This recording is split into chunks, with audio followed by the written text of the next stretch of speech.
Welcome to the League of Nerds comic book segment number 96. I'm John Cooney, here to talk to you about comics released the 27th of November 2013. Beginning as usual with my first five, meaning these are the first 5 books I intend to read this week, and I'll give you a little more depth on them. Starting with at number 1, Walking Dead number 117. All-out war continues. In the aftermath of the Battle of Sanctuary, Ezekiel must survive on his own. When asked about potential casualties in All-Out War, writer Robert Kirkman responded, quote, "There have been times when I hold off and say, when am I going to kill that character? I usually know far in advance when someone will die, but other times, I like that it's as shocking and spontaneous to the reader as it was to me when I decided to do it," close quote. When asked what issues or stories were key to building up to All-Out War, he said, quote, "Well, certainly all of them. There's quite a bit of groundwork that was laid when Rick first appeared at the community in the issues collected in Volume 12 and 13. There's a lot of stuff that comes to the forefront involving Rick, his place in the world, his ability to adapt to new circumstances. That all comes to the fore in this storyline," close quote. At number 2, we've got Saga number 16, winner of 3 2013 Eisner Awards. 2 war correspondents stumble onto the biggest story in the universe. Series artist Fiona Staples announced, "I've never done 16 of anything before," when she posted the cover for issue 16 on Tumblr. In addition to the aforementioned 3 Eisner Awards for Best Writer, Brian K. Vaughan, Best New Series, and Best Continuing or Limited Series, Saga also won 6 Harvey Awards, 3 in the same categories as the Eisners, as well as Fiona Staples winning both Best Artist and Best Colorist, and Saga number 1 winning Best Single Issue or Story. Plus, Saga also won a Hugo Award for Best Graphic Story. At number 3, we've got All New X-Men number 19. Marvel is pleased to present All New X-Men 19 from the blockbuster creative team of Brian Michael Bendis and Brandon Peterson. The fallout from the events in the critically acclaimed Battle of the Atom crossover have shaken the X-Men to their very core. But there's no time to rest now. The mutant hunting purifiers are back, out to exterminate a mysterious mutant girl. Who is this mystery mutant, and what is her connection to the all-new X-Men? The answer may surprise you. Don't miss the start of an all-new era for the all-new X-Men this November in All New X-Men number 19. At number 4, we've got Superior Spider-Man number 22, the first issue in The Darkest Hour, the Spider event of the year. Flash Thompson, the secret Avenger known as Venom, is back in town for his first run-in with the Superior Spider-Man.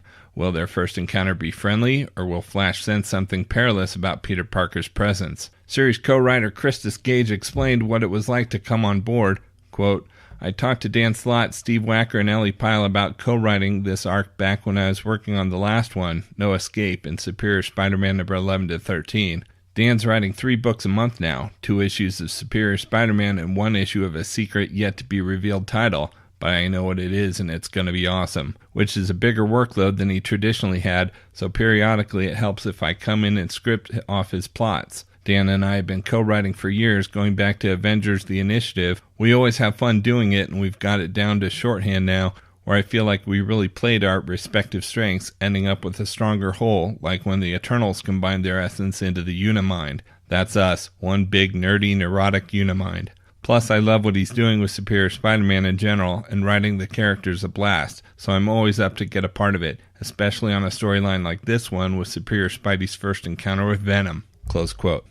As for his plans, he says, quote, "When Otto removed all traces of Peter's mind from his, he basically lost any chance to read any of Pete's memories that he hadn't already looked at, and he hadn't had any reason to recall Pete's friendship with Flash, so when Otto Pete encounters him, he had no idea who Flash Thompson is, though it's clear Flash knows him, which means there's a danger of his secret being exposed, and we know Otto will go to great lengths to protect his secret," close quote. And at number 5, we've got Avengers Arena number 18, final issue, the searing series finale. Arcade's mad plan comes to pass. Who lives? Who dies? Shock follows shock as the game reaches its last desperate seconds. Avengers Arena ends here, but it's also the launch pad for what comes next. Series writer Dennis Hopeless talked about the end of the series and the transition to Avengers Undercover in March. Quote, "We knew Avengers Arena was going to be an 18-issue story. That was the goal. If it sold well enough, we'd get 18 issues, and we definitely wanted to do something coming out of it, but we didn't know what it would be. It just sort of happened by bouncing ideas back and forth between me, Kev, and Bill Roseman, the editor of the book. We came up with the idea to do a sort of PTSD book for the kids who survived the arena. What's the next thing? We came up with a story that the world now knows them as the kids that survived this horrible thing and they did these terrible things on Murder World Island. They want to change the story. They want to change the narrative." Close quote. Rounding out the top 10 at number 6, we've got Powers Bureau number 8. From the best-selling writer of All New X-Men and Ultimate Spider-Man comes another explosive chapter of the Eisner Award-winning Cops and Capes epic. Walker and Dina head to Hollywood, where the most elite powers have gathered together as the Seven, except one of them has been brutally murdered, and no one is talking. Plus, Walker isn't supposed to be using his newfound superpowers on Earth, and he's about to pay the price for it. At number 7, we've got Wolverine and the X-Men number 38. X-Men Battle of the Atom may be over, but its effects are many. Wolverine takes on a new enemy, S.H.I.E.L.D. At number 8, we've got Wolverine and the X-Men Annual number 1, Infinity Tie-In. The Avengers find an unlikely ally against the forces of the Builders, Kid Gladiator. What has the Prince of the Shire Empire been up to since he left the Jean Grey School? At number 9, we've got Cataclysm Ultimate X-Men number 1 of 3. The mutants just survived a war between themselves that almost destroyed both sides. As Galactus threatens to eat the world, a secret weapon is put in place to stop him. But will it be the thing that finally wipes all of mutant kind out of existence? And at number 10, we've got Hawkeye number 14. That thing that happened to Kate in the Annual is totally followed up on. This one has it all. Characters, plot, story, dialogue, theme, meaning, message, action, a little exposition, fire, arrows, criminals, neighbors, large bodies of water, clients, cops who don't care, a system that victimizes the victims, the dog. It's a broken town where cynicism and apathy has its claws around the throat of the good and decent. Lady Hawkeye is the only hero you can trust. For the best of the rest this week from DC Comics, we've got Batman The Dark Knight number 25. Time and time again, Clayface is proven to be one of Batman's most elusive adversaries. On the loose once more, it's time for the Dark Knight to call in some backup, guest starring Black Canary and Condor. Next, we have Catwoman number 25, an untold tale of Catwoman in this tie-in to Batman Zero Year. Journey back to Selina's early days as a thief and find out why she's always worked alone. We've also got Damian, Son of Batman, number 2 of 4. Damian Wayne faces the most important decision of his adult life after a dangerous confrontation with someone dear to him, plus a soul-searching journey into the madness of Arkham Asylum. Next, we have Flash number 25, a Batman Zero Year tie-in. What crucial part did Barry Allen play in Zero Year Saga, and how did it shape his future as the Flash? We've also got Forever Evil, Argus, number 2 of 6. As the world adjusts to the new status quo, Colonel Steve Trevor and Argus go on the offensive to stop the rise of evil. The first obstacle in Trevor's path, Deathstroke. Next, we have Justice League Dark number 25, a Forever Evil tie-in. Alone in a world where supervillains reign, John Constantine must enlist the aid of Swamp Thing in order to turn the tide. We also have Superman number 25, Krypton Returns concludes. Months before its explosion, Superman finds himself locked in combat against Hell. Can he find a way to save the planet? A most unexpected foe stands in his path, Jor-El. A hero will fall during this epic adventure. Next, we have Talon number 13. Sebastian Clarke's endgame for the Court of Owls is unleashed upon Gotham City with thousands of lives in the balance. How can Talon stand up and finally become the hero he never wanted to be?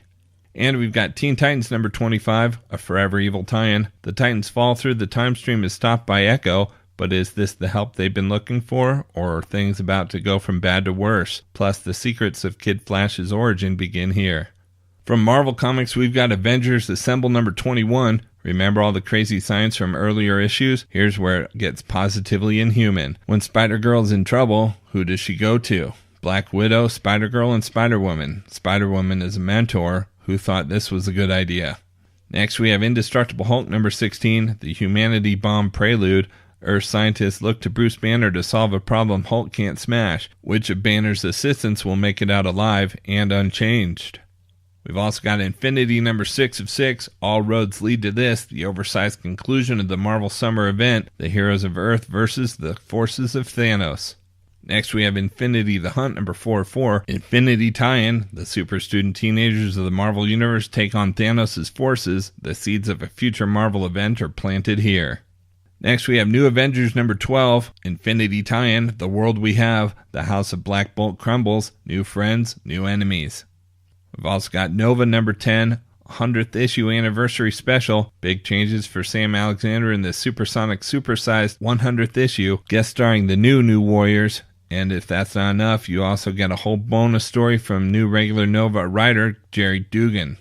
We've also got Uncanny Avengers number 14. Legendary artist Steve McNiven of Civil War and Guardians of the Galaxy joins Rick Remender of Captain America and Uncanny X-Force in shaking the Marvel Universe to its core. How many Avengers must die to stop the Apocalypse twins? Wolverine fails mankind. D'Ken has his revenge. Wanda confesses her true love. Grim Reaper has his revenge. A heart-wrenching and desperate tale of betrayal, love, revenge, and sacrifice.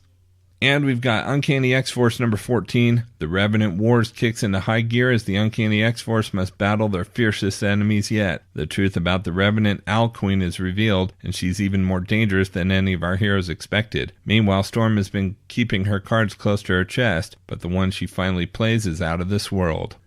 From Dark Horse Comics, we've got the massive number 17. As Ninth Wave's pre-crash anti-whaling ideology is challenged, so is their very place in these waters as the crew of the Capitol enters a pitched battle against traditional whalers. Meanwhile, Mary is AWOL at this most crucial time, with no indication that she'll ever come back or any clues to where she's gone. From IDW Publishing, we've got Maxx Maxximized number 1. Sam Keith has long been renowned for his stunning artistry and insightful and quirky stories. Now IDW is proud to present a remastered edition, complete with new scans of all Maxx pages from the original art with revised coloring, all overseen by Keith. The Maxx tells the story of a homeless person who lives in a box and moves back and forth between our reality and the Outback, a heroic fantasy realm. He is aided and accompanied by Julie Winters, a social worker in our world and a beautiful jungle princess in the Outback. From Image Comics, we've got Bedlam number 10 with the solicit Falling. Next we have Black Science number 1. Grant McKay, former member of the Anarchist Order of Scientists, has finally done the impossible. He's deciphered black science and punched through the barriers of reality. But what lay beyond the veil was not epiphany, but chaos. Now Grant and his team are lost, living ghosts shipwrecked on the infinite ocean of alien worlds, barreling through the long-forgotten, ancient, and unimaginable dark realms. The only way is forward. The only question is how far they're willing to go, and how much can they endure to get home again. We've also got Morning Glories number 35 with the solicit What Faith Is. Next we have Pretty Deadly number 2. The Old West is steeped in violence and strange magic in this macabre tale from the team behind the cult hit miniseries Osborn. Kelly Sue DeConnick and Emma Rios, gunfighters, have it out with swords as the whole world burns. There will be blood, blood, blood. Next we have Revival number 15. Since Revival Day, Dana Cypress has been busy chasing down criminals, undead and alive, but she spent every spare moment on one special case, finding the murderer of her sister M. Now if only M would stop getting in the way. Next we have Sidekick number 4. Barry Chase, aka Flyboy, returns in shame to Soul City after his failed attempt to start a new career elsewhere under a different name. He finds himself a man without a home, ridiculed by the press and abandoned by those he thought were his friends. Alone, until the notorious female villain Moonglow makes him an offer he may find too good to refuse. Will Flyboy cross the line from hero to villain, and is he prepared to pay the ultimate price for that decision? And we've got Thief of Thieves number 18. The Godfather is not pleased. Will Conrad make a clean getaway or double down for the biggest score of his career? Alright, no time for trades this week, and I appreciate your patience these last weeks. I should be able to get into full production again next week, but be sure to check out your local comic book shop because there's plenty of other books out this week. And of course, you can follow everything I'm reading on Facebook, Pinterest, Tumblr, or Twitter. You can find links to everything in the About section at he'sgotissues.com. And a reminder that both He's Got Issues and the League of Nerds are proud members of the Comics Podcast Network. So until next week, I'm John Cooney, and I've got issues.